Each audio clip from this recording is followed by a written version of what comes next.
There was mayonnaise all over the rhinoceros's ass. Yeah, and then is Trey's nose in this shot? All right, just making sure. And we back, baby. SomeBuddies Podcast. We in the building. We back. Got my man to my right. I'm going to do this shit real quick so we can get the fuck into it. I got my man to the right, Eddie C. Eddie, come on. How we doing, baby? Good, baby. Got my man to the left, Mr. J Mac. Hello. Yes, sir. Shout out for the graffiti in the background. You already know what it is. Shout out the website. StreetSmartStudio.com. StreetSmartStudio.com. Shit. So I want to get right into it. Let's get right into it. We've been gone for a while, man, and it's ready to jump back in. There's a reason why we do this podcast, because we want to get into the shit, man. We want to share some experience, strength, and hope. And I'm going to be honest, I'm fucking fired up right now. You look it. I'm fired up, man. I was all fucking making sure the lights were good, making sure, because we recorded an episode pretty much last week in the dark. And that's true. So you probably ain't going to see that full shebang. You're going to get little clips of it. But I'm fired up, man. We just came from a meeting of like-minded individuals that are in the process of recovery. You know, about 250 people in recovery in one room. And then we got to see people get medallions of lengths of clean time from 1 year to 2 years to 3 years to 4 years. And it's powerful, man. Powerful. And I always talk about this, right? It's sometimes like we get lost in the journey of life, and it's hard to see the miracles that take place in our own, but it's so clear when you're able to watch this beautiful process of recovery work in someone else's life. When you see the miracle take place in their lives. And we had like friends celebrate, and we had like friends talking about their experience, strength, and hope, and their journeys of coming into this process being resistant, pessimistic, and kicking and fucking screaming, right? And ain't that the truth? Like all of our journeys, like we come into this, like surrender. When we come to a place of surrender, I think people think that surrender is just like willingly doing something because you're fucking entirely ready. But a lot of the times we surrender because we've exhausted all the fucking options, man. And we're just like tired and in pain, and we don't have the full understanding of what we're surrendering to. So we come into shit like still kicking and screaming and resisting. Yeah, so people think it's a one and done. Yeah. People think it's a one and done. Like, I surrendered. Motherfucker, I surrender every day. Every fucking day, man. Every fucking day. And it's like, I tell people all the time, man, when they're asking for advice, because they look at it like I have 17 years in recovery, 17 years clean from substances, any mind or mood altering substances, 17 years in a row. Crazy. Next month, March 24th. Something like. And I think back on this journey, and a lot of people will ask me, like, was this shit fucking like, because you may assume that it's like what like it was easy, or you may assume like, well, I don't know what you assume, but I always try to tell people, like, still to this day, sometimes I do this shit against my will. Like sometimes I do the next right thing without my own fucking permission. Without me giving me permission to do it. I say it all the time. I said I 100% used for years against my own will, and somewhere along the lines from surrendering, which was ultimately the simplest form of surrender, looking back, was that I got out of my own way, right? I got out of my own way, and I've used against my own will, and I've definitely along this 5 years, along with the time that I've had before, have had to recover against my own will. And that's because that was the discipline piece, like knowing like I'm in this shit. It's temporary, and just having the faith of like, yo, do what I did that helped me get this far. Why would it fail me now? Yeah. And recovering against my own will, and then coming on the other side, and those friendships are even stronger. You know what I mean? Like it just is. You said like-minded individuals, and I was always the last person to know I was doing good for years. Yeah, no, for sure. So I like tear up when I see other people doing good. To see our boy Richie, shout out to Richie with the 3 years, and a few other people I seen. Not necessarily Richie, but a couple of the other people from day one, and it's fucking moving, man. You know, so if you're out there struggling, it's possible, man. Oh, it's 100% possible, and the difference. Please don't talk into the mic so we don't have to hear him yell at Yeah. you. Dude, this dude swears. He's like, yo, so I want to say something real quick. That's all you're gonna fucking see on the camera, dude. Jay's like the illest shit that he could ever possibly say, and no one's gonna hear it because the dude doesn't use his mic. The difference between us now, right, and what I got from, like, shout out to Richie, who celebrated, and there was other people, but like the difference between the man that he came in being resistant, and the man that he is now is he's developing a clarity of purpose, right? Like an identification of like what he's doing this for, why he's like taking action against his will, why he's not waiting to give himself permission to do it, because he has clarity of purpose, right? Like, what a beautiful thing. Like, this man turned his life around, and he was celebrating multiple years in recovery, and in that process he got the ability to be able to be there for his daughter, who was also in the room. And when she reached out, when she was struggling, he got to fucking bring her down the exact path that he just went down and fucking hold her hand. And now she has a year, and it's like, and they're in the same room, and I'm watching them, and I'm looking at him, and as he's speaking, I'm looking at his daughter, and I'm looking at him, and I'm like looking around the room, and my spirit gets so full. Like, what a fucking miracle, right? And it's like, it's not unique to the individuals that were in that room, and it's not unique to like us. Like, this is out there for anybody, you know? And with that being said, it's the hardest thing you'll ever fucking do, but the most rewarding, right? And you have to realize, and like, that's the basis of this podcast, right? So we can share some information, so you don't got to go out there and collect the knowledge like we had to collect it through like pain and fucking up. Because that's what makes us experts. We pretty much started a fucking podcast because we're really good at fucking shit up. Expert panel right here. Expert panel at fucking shit up. And so like, we're like, we should come together and identify some pitfalls for some motherfuckers so they don't have to hit them. I'm talking about in recovery and relationships and business and friendships and all areas. We've fucking dismantled every area of our lives. And in that process, learn necessary information in order for us to be in the place that we're in currently right now. And I just spit. Spit? And I hope that you can't see it on the camera. Yeah, I didn't see it. I felt it though. You know, when you're land on me? talking, I don't know. Is that it on my shoe? It might be. But no, 100%. And so that is if you're wondering why what SomeBuddies Podcast is, like, it's fucking it's a bunch of it's a couple. It's somebody's chopping it up about life shit. Recovery is obviously a main topic that it is on every episode, but there's some humor, there's some fucking dark humor, and there's some knowledge. We'll give you some experience, strength, and hope, and some experience, strength, and nope. Nope. Don't do that, mother. But it's funny you said that, because coming together as friends and just discussing life shit on this panel in this format and sending it out there in the world. One, we get something out of it. But two, it reminds me of when I first started to take advice from guys that I just knew had been through it and listen to what they said. And when I didn't listen to what they say, everything that they were saying came true. And it's almost like when you have experience and you've done this and are passionate like we are, the people that are just like us but maybe new, it's like you get the cliff notes for the test, kind of. Yeah. Right? Like, it really is. Like I always say, like, man, you get with the right people in your network that have some experience, strength, and hope, and truly understand that they're just trying to help you. It's like telling the future. And it's the whole process of like getting to experience this beautiful thing called unconditional love, right? That's what I get to experience in friendships with you guys. My man Taki, who's in the room right now, you guys can't see him, but he's lingering in the background. Shout out to my Taki. man Taki, Pete the Greek, Panioti. And like unconditional love, like it's what a beautiful thing to be able to experience. And like, what is that, right?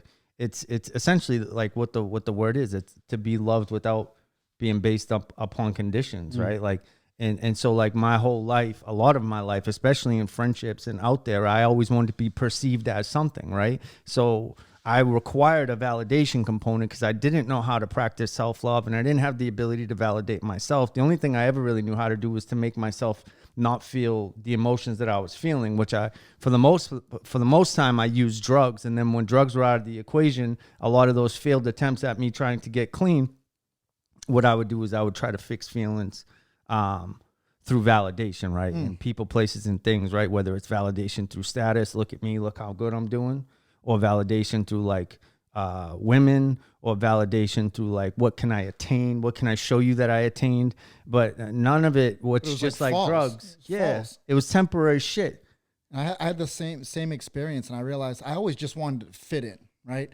And I would look to be validated in people that once I ultimately even got maybe in that circle, I was like, I don't even like these people, nor do they like me. And most importantly, it was because I didn't like me.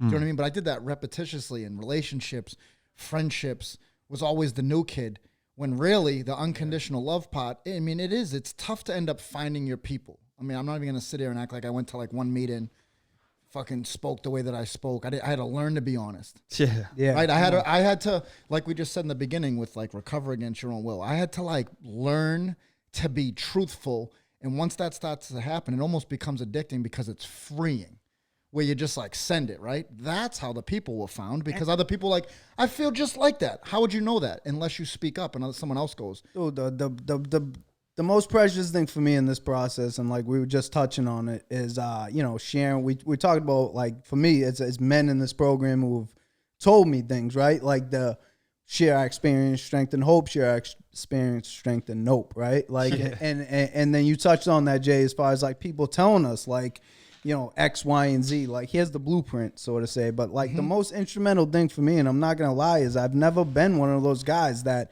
I've never listened to somebody and learn from their experience. It's not my story. I've heard some great things and I've been motivated to change some things. But ultimately, like, the greatest instrument for recovery for me was doing what I was going to do, even though that man told me I'm going to feel this way and this is going to happen, and still doing it, and then coming back and him hugging me and saying, "Welcome back, buddy. Me too." Oh, I Come relate with that with too. me. It's the old fucking touch it. The stove's hot. It's like, really? All right, right? That saying's been around forever, and it reigns true in recovery.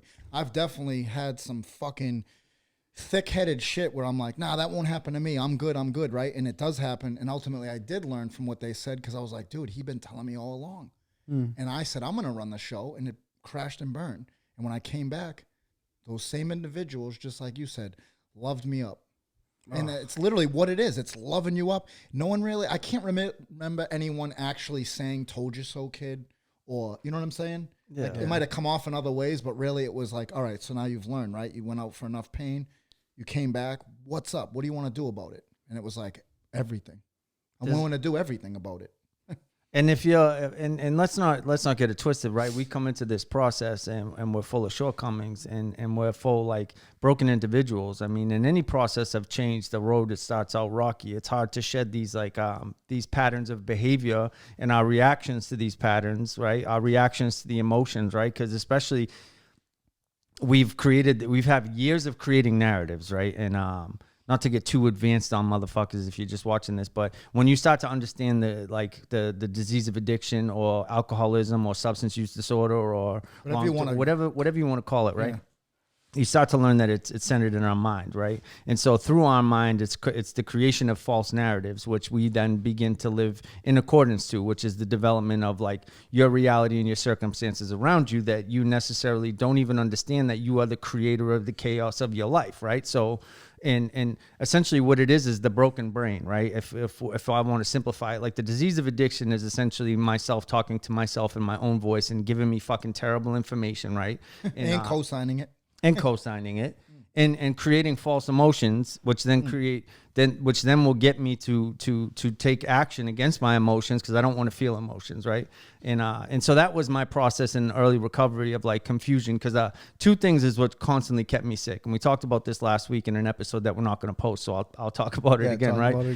Two things that always set me up for failure was ignorance and arrogance. Ignorance because I didn't fully understand all the shit that I'm about to talk about, the disease of addiction, anything. I never took the time to become a student to a process of anything. And arrogance, thinking that I had the fucking answers for me, although that as I was out there wrecking my life, I never had the capabilities at any moment to just be like, you know what, Chris, this is enough. Let's clean this up. And then clean it up. That never happened.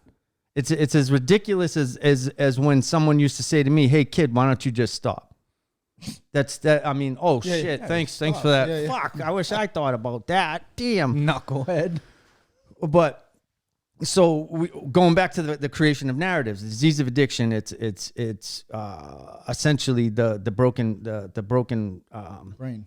The broken brain, right? So essentially when untreated, for me, and I'm sharing my experience, and I'm just sharing with stuff as far as I understand. I'm not saying I am the end all be all of information. I'm just saying that this is as far as I understand. It's good information. So what I have the ability to do is to take untrue fucked up thoughts and then allow them to become untrue fucked up emotions, which then allow them to become untrue fucked up interactions with myself and the world around me, which then in turn I create this chaotic life that previous to I would become a victim to. I'd come up with a victim mentality, and I'd have all these reasons to blame on my current circumstances. I could go back and say like, oh, because my father was never around, or I could go back and tap into like whatever trauma I wanted to blame it on. Therefore, and you're gonna talk about this, I know.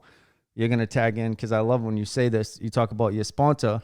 Therefore, if all my issues, if I'm not knowing what the problem is and all the essentially the creator of all my problems, and it's all these circumstances and it's people and it's my childhood and it's all this, then I'm stuck in this pattern, in this narrative, right? And I am now the barrier to entry to attaining anything positive in my life ever. It's essentially like I'm in this mental imprisonment, and I didn't even know that I locked my fucking self in it. Right. And so tell me what and you talk about what your sponsor told to you that last time when Eddie's over there napping. Look at him. He's in a fucking hammock. I just had some Burger King, dude, and I'm feeling great. You get the itis. He's like, Chris is like, I know you're gonna tag in right now, shit. blinking. Yeah, little did you know, actually. Well, did you know what I was talking? What did I want you to tag in on? Yeah, you want to tag talking about perspective changes, like in this situation, talking about growing up with a narrative that a lot of us share of abandonment, isolation, not worthy of being loved, like not loving ourselves. Like we grow up in this narrative and we have this false reality of what the world is. Yep. Like nobody cares about us. Nobody loves us. Nobody wants to see us do good, because in reality, that's how we feel. That's how we feel internally. And as humans, we can't help but project that onto other people, project that through our feelings and our emotions. So like what you were referring to was I was in treatment. I had relapsed. I overdosed. I got sent out to Arizona. And I got a call from my sponsor. He had been my sponsor for about 2 years. He called me up and he was asking me how I was doing. It's just your normal run-of-the-mill conversation. And this man had been in my life, and I've been sharing ups and downs with him for a while. I never fully trusted him because I never fully trusted anybody. I didn't think he really cared. I mean, I went to meetings and he cared as much as he could, and that's what I figured. And he talked to me on the phone for a little bit. And he said, when you get home, we're going to do better. He goes, I can do better. And he started tearing up and he started, getting emotional. And it made me get emotional because I was like, and I was like, no, man, this isn't your fault. And now if anybody knows my sponsor, right, like they know he's just this big, burly, like lovable teddy bear, just real hot exterior. And I said, no, it's not your fault that I relapsed. And he goes, in the middle of crying, this man goes, no shit, you fucking idiot. I'm not saying it's my fault. He's like, what do you think? I'm dense? I know you're the one that got high. All I'm saying is that I can do better. And, man, wow. Talk about a powerful conversation. Like, when he said that, like, I felt everything that he was saying. And this man was genuinely concerned about me. He genuinely loved me. And he genuinely wanted to just do better for me. And he was talking about it in a him sense. Yeah. And he internalized it, but he wasn't under any confusion that this wasn't his fault. It wasn't an unhealthily I'll do better. It was the most healthy I'll do better I've ever seen in my life. But what it did is it changed my perspective completely. He hit you with that. I got good news and bad news. Yes. Which one do you want first? Good news was there's no bad news. The good news is the good news is this could be the greatest thing that ever happened to you. Yeah. This could be the greatest thing that ever happened to you. The bad news is that now you're on my fucking most wanted watch list. Yeah.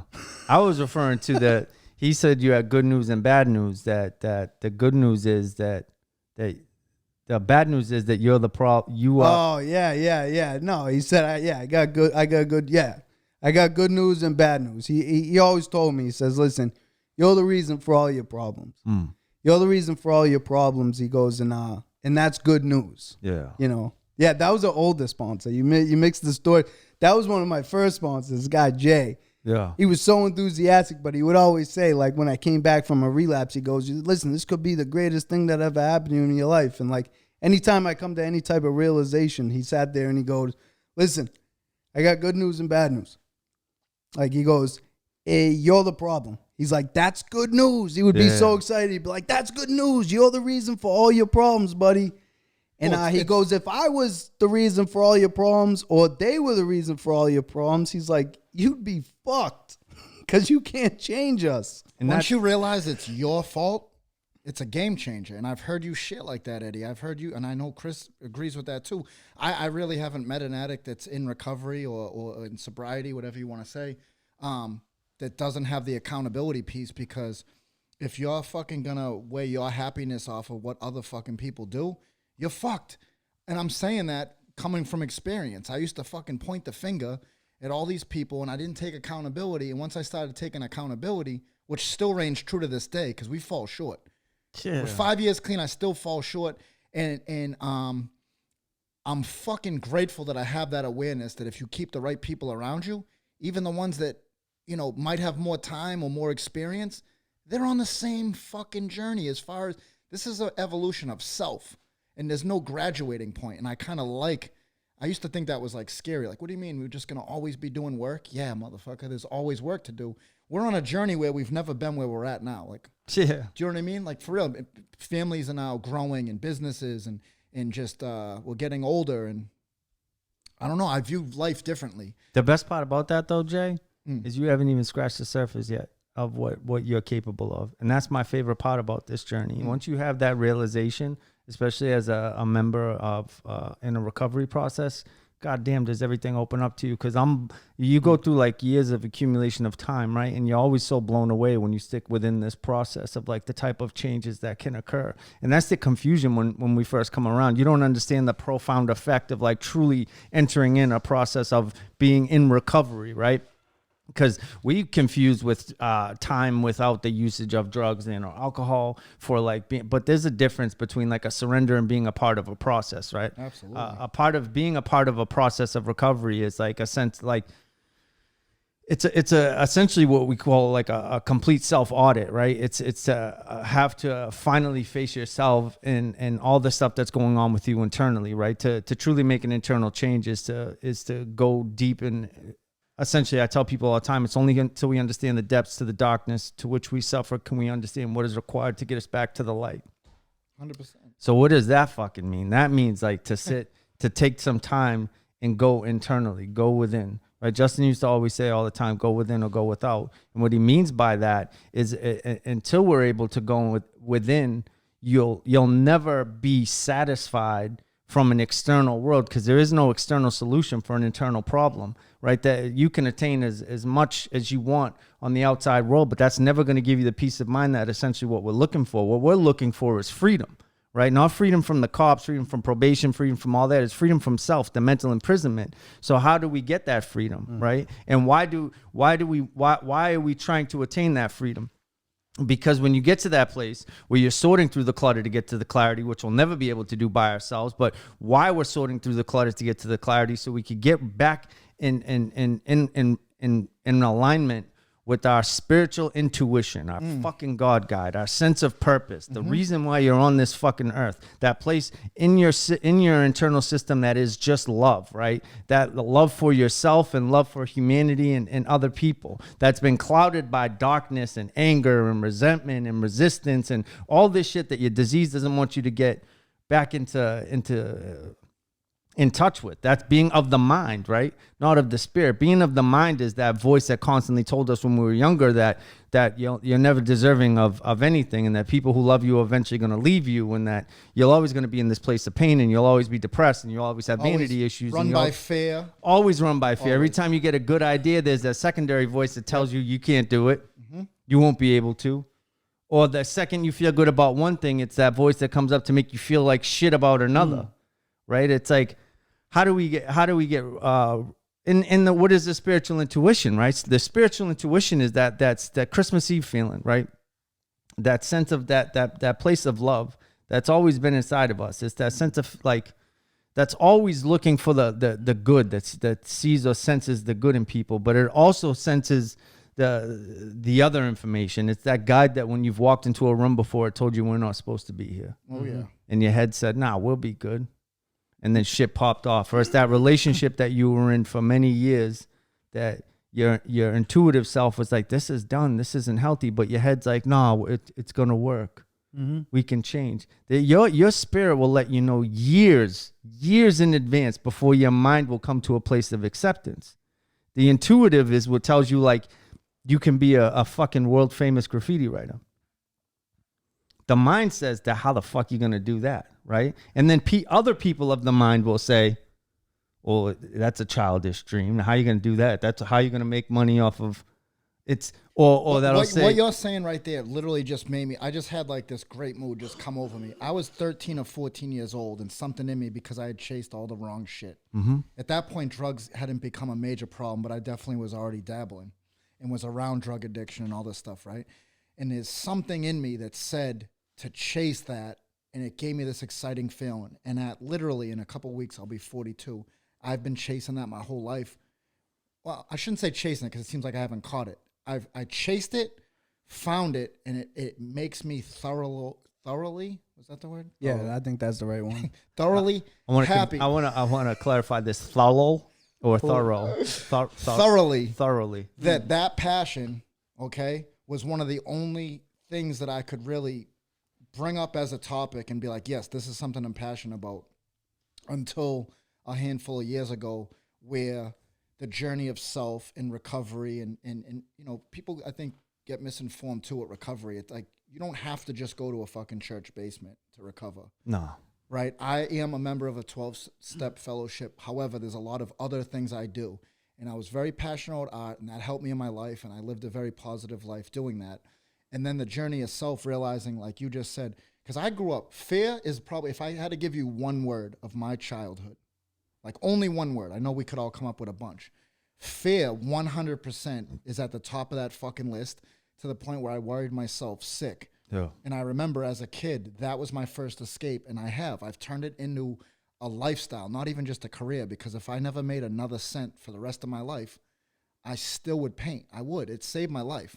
And then that mixed with recovery, that has been my path and purpose, like pretty much since I was a child. Have I veered off? Oh, yeah. I've definitely veered off. But the path of recovery, like I said a little while ago, the journey we're on right now, it's been paved only by other people that have more time and experience, that say, hey, kid, if you keep going down this road, good things will happen. Maybe those good things are different for some other people, but the way you feel inside, everyone can relate to. Like, not everyone wants to spray paint, right? Yeah. Not everyone wanted to be a hip-hop dancer. Yeah. You know, not everyone wanted to be a fucking case manager or become a CRSW. But that passion, that right there, because this used to fucking always drive fear into me, like you said. The mind didn't always link up with the spirit. But he technically doesn't even know if that's what he wants to be. And this is the best part about being in this process, because he knows he can feel internally that he's meant to do something big, right? And Eddie, we've talked about that. And sometimes you don't. And I tell people all the time, because I'll ask them. I ask this question. I'll run groups and I'll say, "What is it that you want? I'm a genie. I can grant your wish. What do you want?" And you never see a room full of, like, especially in early recovery, mind short circuit. Yeah. Because they haven't thought in terms of that. Because their mind is their systems have been so limited in what they're allowing themselves to think of, right? Which is a dangerous place to be in. Because, and I always tell people, like, that's also like strategic of the disease. To keep you in a limited belief system, because when you're in a limited belief system, it's easy to get a fucking mentality, because if this is as good as it can get, Yeah, then fuck it. then who the fuck cares? Yep. It's not Right? just that too. It's people riddled with doubt, Yes. like doubt. Well, and the Like, we brain's talk usually about like this this. on another podcast. Newly recovery, it was like, I want a girlfriend, cell phone, sneakers, and some white tees. And I've been saying this for years. You stay clean, you'll get that shit on accident. Oh yeah. You know, I had some ideas, right? But it took becoming friends with certain people that when you said what you're really into, those type of friends are like, let's go get it. Not like, Yeah. oh yeah, you could probably do that.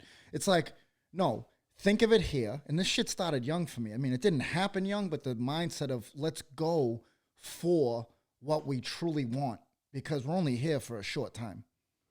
Yeah, it's tough. Exactly. Dreams are possible in recovery, and we learn that, like, more and more the longer we stay clean, right? But, like, it's easy to share that. It's easy to share at X amount of time or X amount of work being done that dreams are possible, but try to sell that to a group of newly clean addicts, newly sober drunks, right? I'll do it right now, right? I do it. I'll do it right now. Yeah. It's just so here's the deal, right? And I'm glad you said that too, because it's part of why I struggled so much in the beginning was because I felt like I was fucking arrested to these chairs. The idea of like, oh, you're going to tell me at 22, like, this is as good as it's going to be. I'm going to be in church basements with you fucks. And then like, you're going to remove the substances. For me, I was a heroin addict, right? So that's what I graduated to. I was everything else in abundance, but that became my final love. And now I'm going to take away the one thing that gives me relief. Now I'm stuck with self, and you're telling me to get the fuck out there and go into society and be. And also, I was full of fear, low self-esteem, vanity issues, body dysmorphia. I had fucking skinny guy complex like a motherfucker. I was insecure about my teeth. I was insecure about everything. I didn't know how to validate myself, all this shit. So now I was going out there and I'm a convicted felon. And I'm uneducated. And I got an empty diploma at my graduation. They gave me a fucking empty diploma just so they could hand me something I could walk across the stage. Fucking assholes. Yeah. Yeah. Actually, they hooked it up. I did the whole fucking through the cap and gown in the air, the whole shebang. Damn, dude. you were a trophy Just to kid? feel part of. You were a trophy kid? I didn't know that. Yeah. Wow. So now you're telling, so it's hard to convince that version of me with just like, hey, you know what? If you come here a day at a time, you will never have to use again. What? It's a tough sell. That's a tough sell to me. Yeah. My sell now is this shit is so much bigger than just the removal of drugs and or alcohol, the profound effect. That's not only a process of being able to have the obsession to use removed, which is huge, but it is a process of freedom and an evolution of self. What does that mean? That means understanding your full potential and capabilities.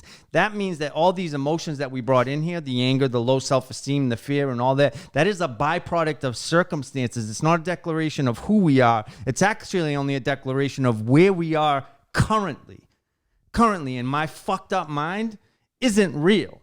It's not. So all these crazy thoughts and this fucked up thinking that I have is once again not a declaration of who I am.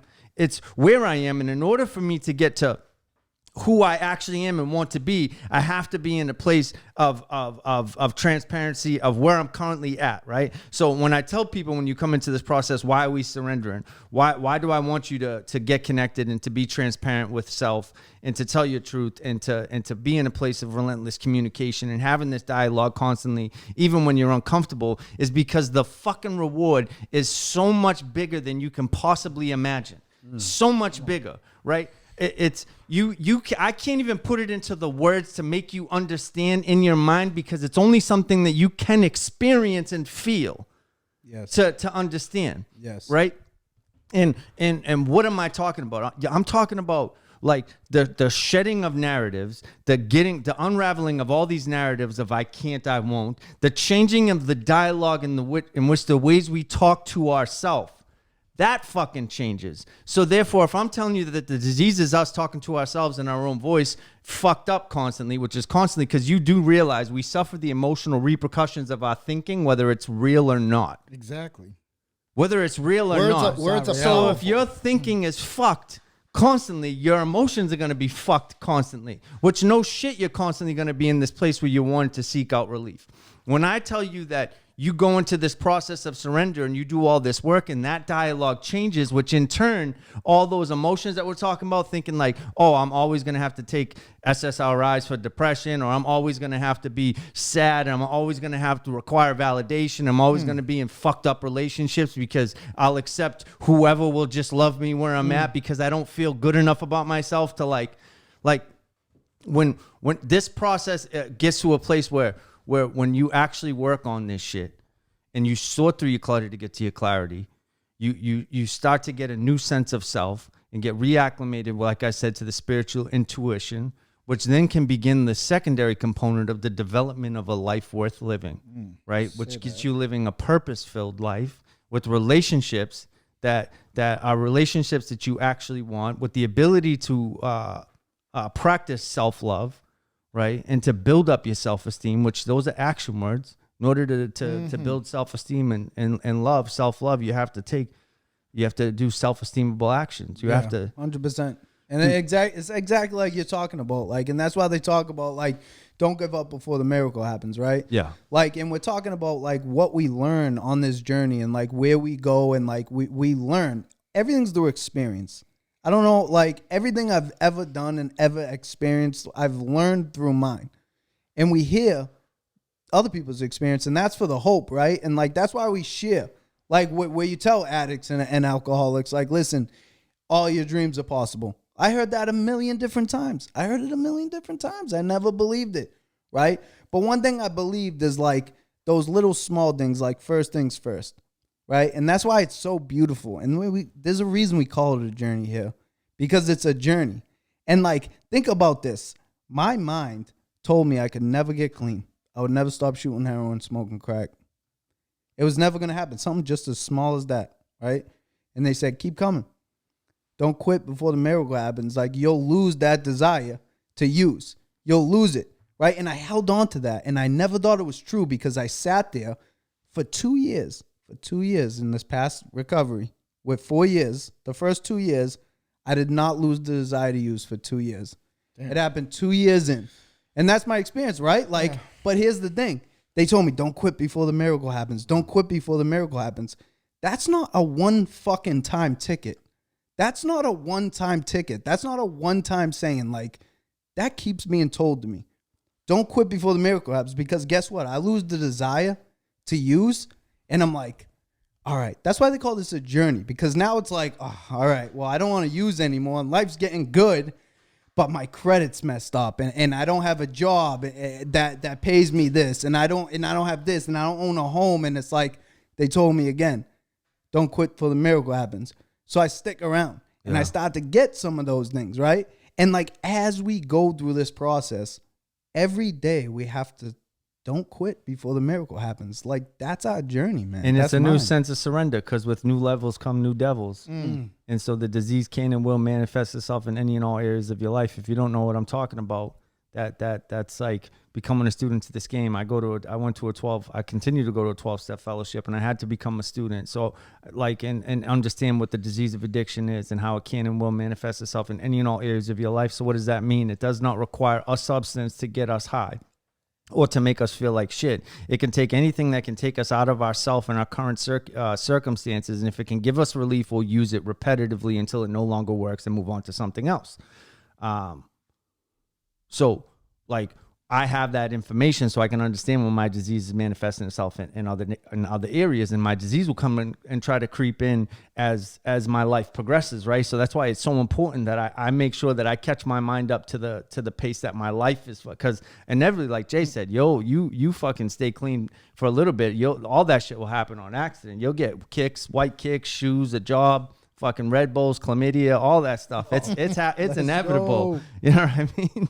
By accident, without even. So your life will progress, but that doesn't necessarily mean you will progress. Exactly. So we gotta make sure we take the time to progress our mind. And there's always going to be circumstances that you can't truly prep for because you've never truly had the experience, or like for me, like everything's new right now for us. I never had like dope shit that my disease could utilize, like, because sometimes like the disease will take the blessings and use it as the thing that it can lure you away to start to convince you that once again you are unique, right? Because my uniqueness is what kept me away from getting better for so long. Terminally unique. Yeah. So when I first came in, uniquely fucked up. And then I learned that I wasn't, which gave me the opportunity to connect, right? That's my connection, which gave me that ability to do the most important thing in this process, which is share my transparency of truth, right? But then when shit gets good, my disease comes back and it new levels, new devils. Now I'm unique in how I'm not fucked up. Yeah. Terminally unique now. And I have these things called a valid justification, right? Yes, so all those positive things will take you away from working on yourself, and it's actually a positive angle. And you built up in all these things, and I joke and say that those things I mentioned earlier, you get on accident. However, the blessings, the business, the family, the daughter, the son, the wife, the girlfriend, the career, right? That shit doesn't come on accident. There's all kinds of hard work. To have a good relationship does not come on accident. I'm speaking for myself. I've been in some toxic situations over the years, was codependent, settled for it. To get out of that shit and live a positive life, like a life worth living, that shit took hard work. And then that it'll come at you and try to remove you working on yourself through those things. Oh, miss that meeting. Oh, don't work out. Oh, eat like shit. Oh, don't work out, right? Because I'm every morning I have a certain routine. And if I veer away from that, I'll find myself having the fucking negative ass narrative. I've been clean for years. So what? And I don't mean so what like downplaying. I mean like so what? Like I know that my negative thinking can creep back in and I'll start living a life that I want and be real fucking devious and disrespectful to myself by selling myself short, by filling the fucking void with negative fucking things. Because when you fill them with positive things, which is a connection with other people, by saying, hey, Chris, hey, Eddie, or whoever else is in my network, this is what's really going on with me. As much as that's not always on the top of the list of things to do, I've never done that and was like, I feel worse. I've always felt better in that right there. Just always pay 40 to be happy, right? Now it's just be truthful. Maybe cry. Maybe feel vulnerable. Maybe feel insecure as fuck. Maybe feel like your ego got deflated because it's not the end all be all. We're not like king shit, right? But as men, we feel like that. But when you talk to another man and get some advice where it's like, yo, maybe you had to be humbled, that keeps me on the journey. And I like that you said, that's why one of my favorite conventions I went to years ago, because I was part of the committee, was the joy is in the journey. And that ranged true. The joy is in the journey. And like, I like how kind of fired Chris up when he was like, all right, how do you sell that to someone that's new as far as chasing a dream? And I'm joking, but it's true. We do that every day. Yeah. Because I don't just say to someone, hey, what do you like? And then they say whatever it is that they say and go, all right, cool, let me know if that works out. I'm like, we'll do this together. Like, I'll help people set goals because I have to set goals. I do little goals, and that's how the big-ass ones have been accomplished. You know, like, path and purpose is, like, what keeps me around now. Like, when I wake up every day, actually, let me back it up.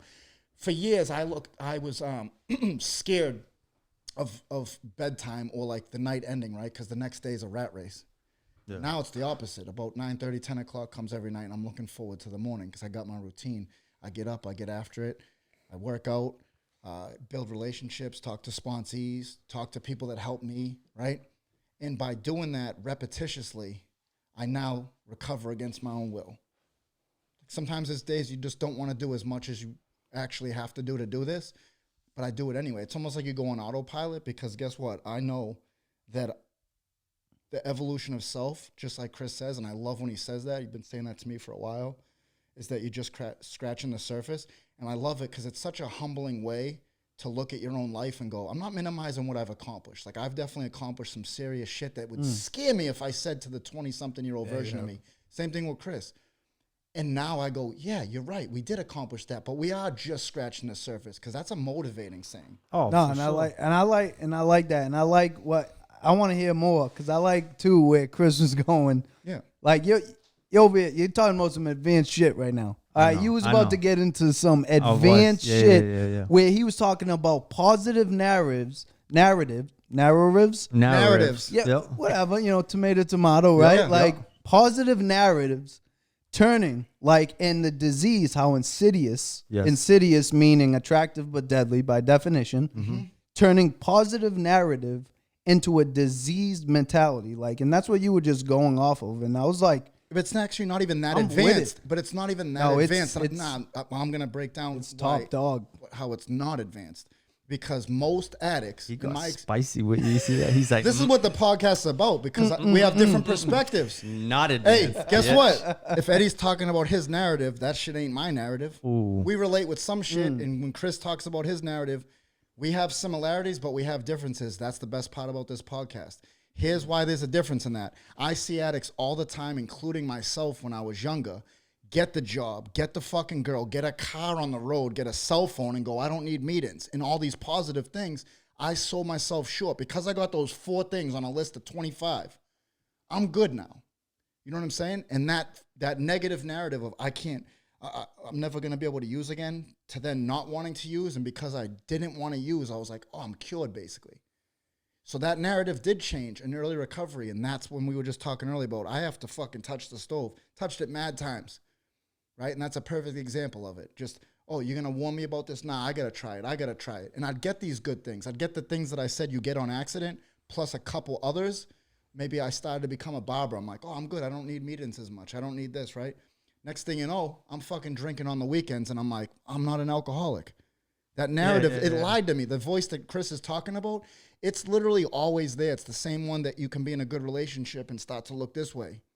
You can have this career and maybe, I know for me when I was new and I was clean, selling drugs entered my mind because now it's fast money, but you're not using the drugs.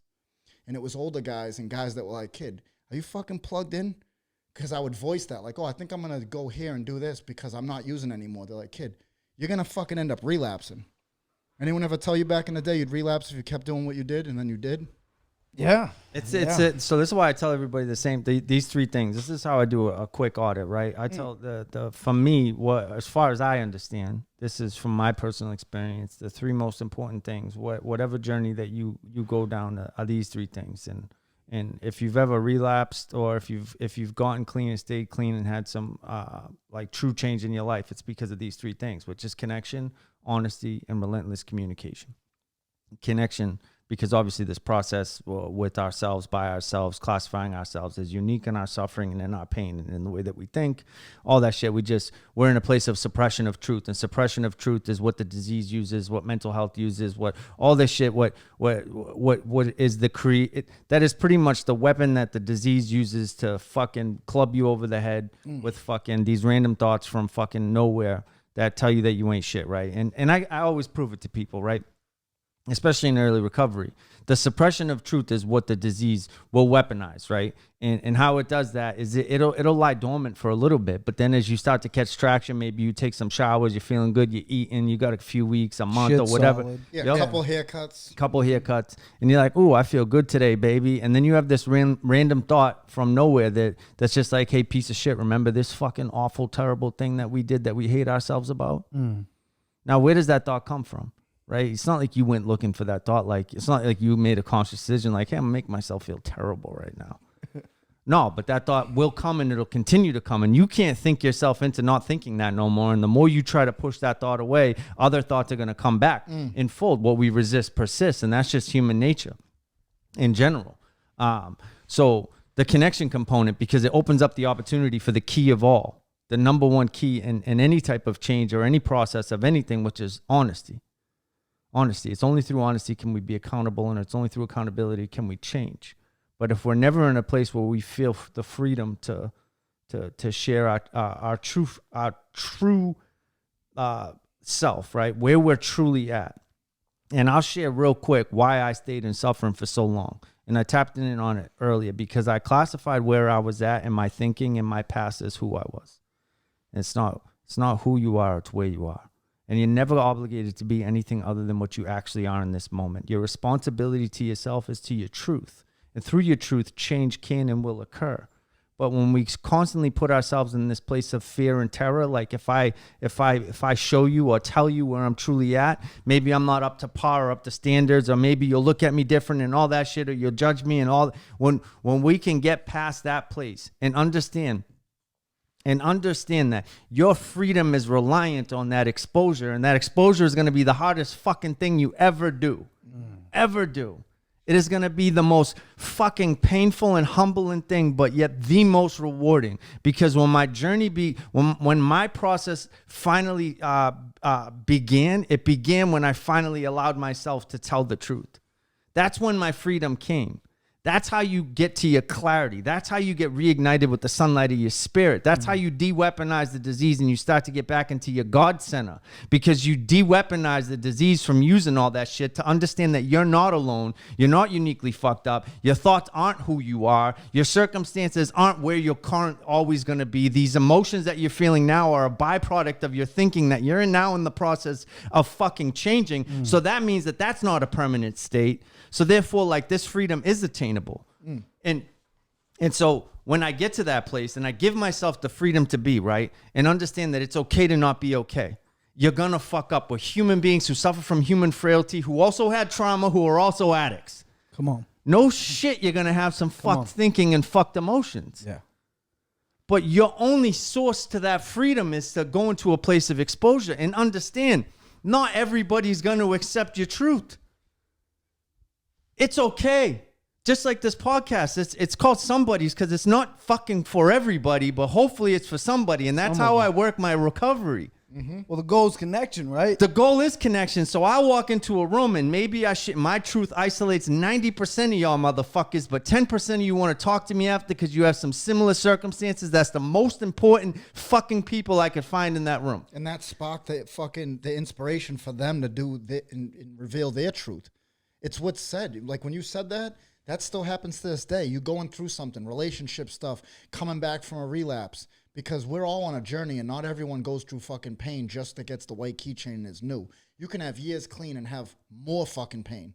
Having a relationship end, I've gone and had to spew that truth out. And there's people that came up, literally, like shout out to Marshall, straight up. That's where me and that dude's friendship started. Shout out Marshall. I shared 2 going years through clean. a fucking relationship ending and saying that I knew it was over well before it was over. And we sparked this friendship and he was like, yo, straight up, because of you sharing like that, it's given me the motivation to want to go through the same thing. That has nothing to do with drugs or alcohol. That has all to do with fucking pain and misery and walking around. I didn't get clean to be miserable. And that was where Chris's fucking journey started with years clean. 5 years Oh, clean. come on, man. But 5 that years truth will clean. set you free even to this day. There's times when I go and we meet up and we get that one-on-one time. When you're with one of your boys that you know, you can fucking just be fully transparent. You leave fucking feeling free. And I'm saying that and we're saying it and talking on what we're talking on this. Us three know what it is, right? We're friends. But it's the people out there that reach out and say, how does this happen? How'd you get recovery? Because these are the questions that come in. It's not always like a topic to like talk about on the podcast. Sometimes it's just life shit. How did you get that? I like that Chris touched on truth. The truth. That'll set you free every fucking time. Every time. Every time, man. And that ultimately, like, that's what I wanted. That's what I wanted getting into recovery is I wanted connection. I've wanted connection ever since I was a little kid. Same. First thing I ever became addicted to was love. I wanted more love. And since I wasn't getting the love that I wanted, I started acting out. All right, blah, blah, blah. We can go on in the story of how it became attention-seeking, negative attention releases the same chemical in your brain as positive attention. Yep. And that's why children do that, right? Like blah blah. Like I've heard the song and dance, right? So I get into this active addiction lifestyle where I'm using drugs and I'm isolating, right? Because at the end of the day, my disease and the enemy doesn't really give a fuck if I'm using it or not. As long as I'm alone and miserable, my disease will settle for that, and that's proven time and time again in recovery. I'll sit at my house and do nothing with nobody, and I'll call someone up and be like, I feel so alone. And thank God for people in my life that says, well, this isn't rocket science, kid. You know what I mean? The reason you feel alone is because you're alone. In order to feel connected, you have to connect. Yep. This isn't rocket science, right? And why don't I connect? And Chris just touched on it. It is because I failed to be vulnerable for a long time because my guilt and my shame told me that I can't be. Mm-hmm. My guilt and my shame told me I can't be. The number one offenders for anybody trying to be vulnerable is like getting over that guilt and that shame factor. And ultimately, that's the only way to connect with anybody. I have a lot of people in my life that I walk by on the street. I'm like, what's up, buddy? Hey, how are you? Yeah, living my best life. Da, da, da. Like, and I walk away and I don't feel connected to that kid. 100%. You just nailed it by saying it. When you get vulnerable, it's contagious. When you're truthful, it's contagious. When you just speak about what you're actually thinking and feeling, it's contagious, but only to the ones that connect with that. Chris just said it. You might fucking outcast yourself in a room full of people. That happens at any fucking meeting I speak at. I know that because I speak with conviction and passion. Some people are probably like, yo, this dude needs to shut the fuck up, right? Some people don't like people that are confident. All three of us, we earn being confident. We earn being the man that you are today, right? Because we've gone through fucking what? Depression, fucking low self-esteem. I used to laugh like this because my teeth were all fucked up. Or I'd laugh. I developed a laugh years ago where I knew it covered the top of my teeth. Instead of just like, okay, you're still spending money on sneakers, kid. Your fucking grill's all busted. But I knew that here. And it would kill me at night. And it would kill me in relationships. And people need to hear that. I see people come in, their whole shit's all fucked up. But you want to run around chasing this, that, and the other. You know you ain't all right with yourself. I wasn't all right with myself for years. And until I started being vulnerable. Yo, I need to work on this. How do you get a dental plan? How do you do this? How do you do that? As a fucking man, I'm wired to tell you I'm good, bro. That's why I joke with people and say, don't hit me with good in you. Because I know people that's the last thing they said to me and they're fucking dead now. See, I'm not confident when I share. I'm confident that like I can't fuck up my honesty. So therefore I'm not nervous and I know whatever's gonna come out is gonna come out. And I mean, I used to get nervous when I would share back in the day when I was like a liar in the halls looking for validation. You want to sound good. Now I'm confident because I know I open up my mouth, whatever the fuck's going to come out, comes out. And that's like, it's funny because that's how me and you became friends. And I remember, because I celebrated 10 years, and I remember before the meeting, a bunch of people came up to me, were like, oh, I'm so excited you're here, you're sharing. Oh, I love when you share. I love when you share. And I was in such a dark place. And I'm like, all these people expectations, like I'm going to come in there and like, cause I love recovery. I'm a byproduct of it. And I believe in it more than I believe in anything else in my life. I'm a fucking, everything good in my life has come from this process, right? Everything that I've learned as a man, as business, everything has come from the people in this process, right? Not fucking college, not nothing. It's been human beings, God working through people, right? And so there's times when I'm in good space and I get up there and I want to teach and preach and I just want to share this because I love it, right? And then there's times where I'm just about to take a shit on the fucking room and share the whole fucking... But it was truthful though, right? Yeah, it was my truth. And I knew that that's what was going to come out. Like I knew it. And I shared like the despair that like I was trying to isolate, that I was going through pain, that I fucking... All this shit. And that's what... And I didn't know you. And after that meeting... You came up to me and you were fucking tickled by it. You loved it. You were like, you loved it for everything that, cause I'll be honest, like after, it's not like I do it because I know that my freedom will come from that. Right. But it doesn't necessarily always feel good. It was humility. Right. I knew that like, I was like, fuck. Like I'm kind of embarrassed. Like this dude's probably tapping his boy like, oh, this guy's bringing the heat, and I'm up there like, I'm just sad, man, and not fucking.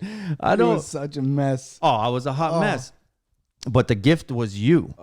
The gift was you, and that's always the gift, man. When I share my truth, it's like it's essentially fishing for the people that God's meticulously choosing to put in your life at the perfect fucking moments, man. And you ended up being one of the individuals that helped me get through a dark time. And then bam, look at fast forward 8 years later. And then I had the opportunity to intern when you fell off, like and I loved you and like from the second I met you, I know like and like one of those, it was just that connection, right?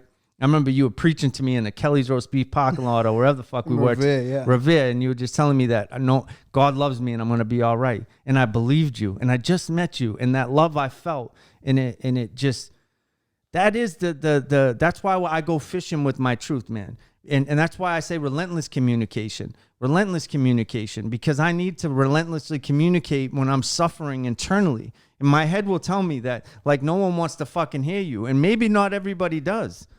But somebody will. Somebody does. So and the people that I surround myself with, man, I'm going to talk about the same shit over and over again until I'm free from that. And in turn, they're going to do the same with me. Yeah. But I share that truth so I can find Eddie, so I can find Jay, so I can find, shout out Nicole, and all these other motherfuckers that are in my life, because they're the strength when I am weak. They are the fucking confidence in myself when I'm ready to make a move and decide to go pursue dance, that when everybody's telling me that's stupid. J-Max in there telling me, nah, fuck that. You can do that shit. When I start to get down and my headphones just clicked out. When I start to get down on myself and I get depressed and they're calling me up, telling me I need to step my game up. Like, are you all right? Like, you did that for me a month ago. Yeah. You know what I mean? And when I say hold me accountable to being better, and you don't give a fuck like who I think I am sometimes. You know what I mean? Come on, man. You're going to tell me that truth. Yeah. It is so important. And that's what comes. So yeah, that night, maybe it was fucking painful for me to share that. And maybe it was fucking. But it was your truth though. But if the outcome was that I got a connection. Connection? What was that? What was the outcome? If the outcome was connection, then the price that I paid was fucking low in comparison to what the reward is. And that's how all my connections that I have been found, man. It's through being in that place of vulnerability and going into that place of humility. And that's how we experience unconditional love. You just nailed it right there. You said when you shared it and you were truthful, it still hurt. Now, we talked about habits last week, right? Good habits, bad habits. And we didn't talk about anything. That show never happened. We did. We did talk about it, right? Now, what brought me to recovery was using. I repetitiously used, so I repetitiously got very bad habits. Bad life, fucking in and out of the court system, always on probation, court stipulated to halfway houses. Now, every time you say relentless communication, right? Like I love that saying because it doesn't always feel good. It doesn't. There's times where I've had to share about being unspiritual or relationship ending or, being beat up over like my faults at things or losing jobs or whatever it is, right? But I always say the most profound thing is the truth. Because just like you said, not everyone wants to hear, no matter where you go, convention, 12-step fellowship, church, whatever it is that you do, motivational speaker, not everyone wants to hear that shit.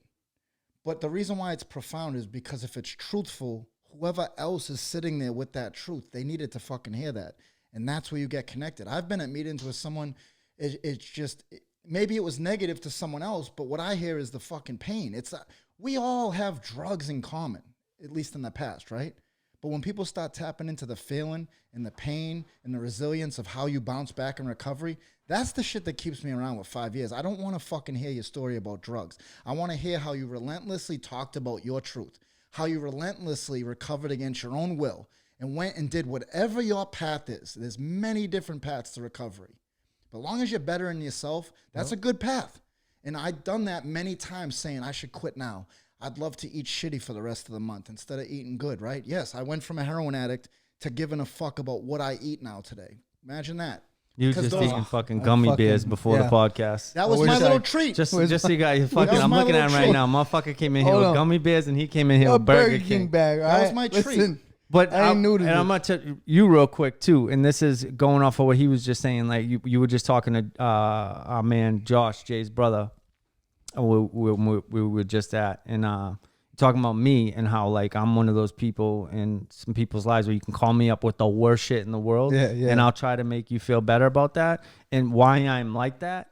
You know what I mean? Because that was like being in that place where you fuck up again. You fuck up again. Oh my God. And you just there's make no rewind button. There's no rewind. And it's so outside of your moral compass and it's everything against who you actually are. But you may still be in that place where you think it is who you are, not where you are. And so you're in this place and you're just desperate for relief, but you're so fucking ashamed from it. And I suffered in silence for so long. And so like when I finally began this process of transparency, I had to tell people some fucking terrible, terrible shit. And for them that feeling that they gave me when they loved me. Oh, it's great. When they loved me in spite of me, So the much grace that they showed me. It's powerful. I mean, it was like, well, it's freeing as fuck. And it was I got goosebumps thinking about it now, and I want to give that. It's like I'm like the second someone made me feel not as uniquely fucked up as I thought I was, it was like since that moment, man. I always want to give someone else that grace, and there's like twofold to that because it was given to me, and because I know that I might need it again someday, and I'm just hoping that I have enough good equity out there that someone will kindly show it back in return, because there's nothing worse than suffering in silence. You know what I mean? So like, yeah, you can call me up with the worst shit in the world and I'm going to make you feel like, it's okay and all. And it's not even like a justifying your actions. It's like getting you to this place of like, okay, put down the bat, forgive yourself. Yes, feel the emotion. You got 5 minutes to feel it, but now we're going to try to figure out how we could take the necessary action to not repeat this. Yes. And to know that if you fuck up again tomorrow, call me again tomorrow and we'll have the same conversation and I still love you. Because that's how you get to a place where you're entirely ready to make a change. But we actually at the hour mark, we actually went a little bit over the hour. I feel good. How do you feel? I can't wait to edit this. I feel and cut good, you guys man. out. I feel good. I feel good about like you talked about the recovery mean. I feel good about recovery. I feel good about you guys. I feel good about a lot of things, man. Like I just feel good in general. I feel good in general. I got a lot of recovery equity, as they would call it. I'll tell you what. Recovery equity. Before this meeting, I was laying, and this is part of like I got the double hit, right? The double sense of gratitude. I had gratitude at my house, and I was laying in bed with my daughter, and I always do this thing where she asks me for something, and I negotiate with her, and I'm like 5 hugs and 4 kisses, and and she'll like, Dad, she's 3, and so I get her to come over and I'm giving her the hugs and all this stuff.